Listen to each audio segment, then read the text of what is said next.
Hi, my name is Dr. Cliff, and these are my 4 principles of rehabilitation techniques.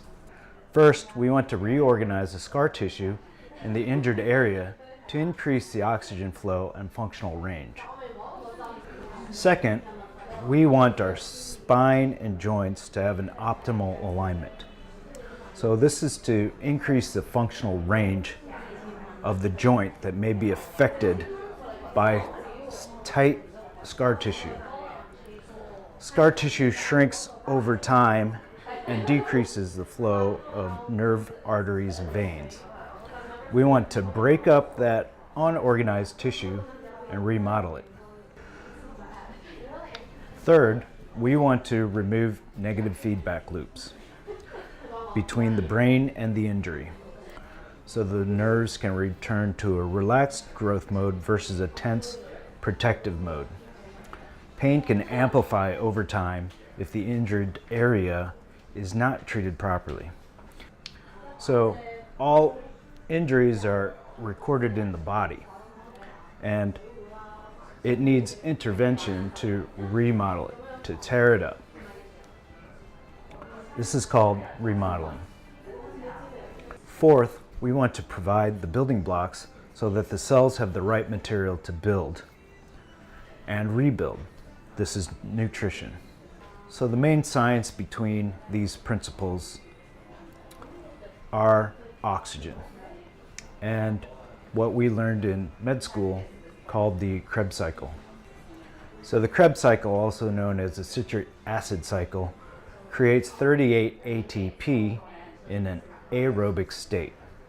In an anaerobic state, it produces 2 ATP. So with oxygen, it creates 38 ATP, and without oxygen, it creates 2 ATP. So these cells cannot produce enough energy to power itself. So if the flow of oxygen is decreased, then ATP is also decreased. Now, here's the relationship between pH, voltage, and ATP. Remember, pH is potential hydrogen.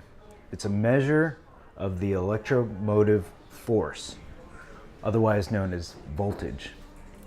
It's the hydrogen ions that flow and create the voltage gradient across the cells.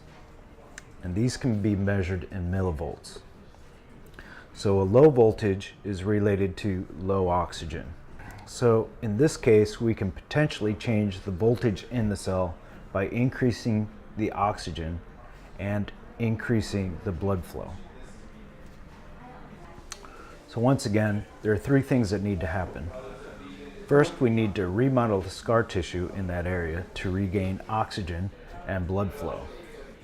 Second, we need to correct the biomechanics in order to regain optimal alignment. This will also affect the flow.